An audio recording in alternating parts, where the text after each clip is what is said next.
All right, Nick, let's chop it up, man. So we're going to start out at the end, backward chaining, just begin with the end in mind, and then we work our way backwards. So at moment of launch, solid seated pronation bump, which is the deceleration that we're looking for to protect the elbow. And let's see if you hold on to it or if it straightens out. It gets pretty straight, which is going to put a lot more pressure on the back side of the shoulder as you continue to gain velocity. So we use the wrist weights to strengthen the posterior rotator cuff.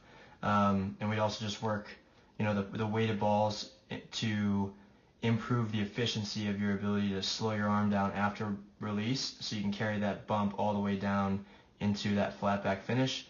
But you can see right there, pretty straight line. I mean, you get to the flat back well, but there's such a straight line. It's like somebody's pulling your arm out of the socket a little bit every time, which again is going to be stressful for the posterior shoulder as you continue to gain velocity. A lot of really good things, man. Your pickup, so your handbrake all the way into pickup phase as your forearm on your throwing side starts to come to vertical. Everything's on time. I love your arm action. It's super clean. Inside of 90 degrees at this angle right here, the humerus and the forearm, which is fantastic. Really, really excellent. You guys have done a great job with that.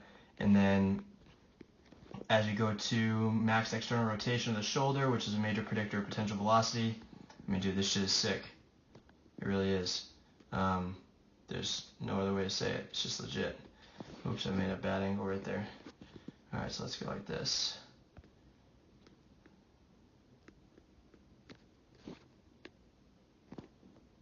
Try to get that in line with your torso.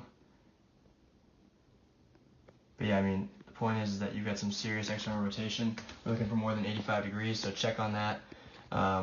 Your areas that we really have to focus on are going to be lower half. So when you look at your lead leg, okay, we're looking for an angle here that's about 110 to 120 degrees, and you're closer to about a 90. All right, let me go ahead and pull that up. Boom. Right there.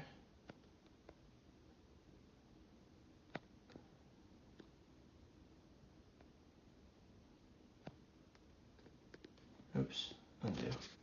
Okay, so poor angle, to be honest with you, because I'm looking at that and I'm telling you right now that the thing needs to get a little bit more. We need more hamstring mobility, which means, you gotta hit the foam roller, dude. We gotta open your hamstring up so you can get a little bit closer to straight leg.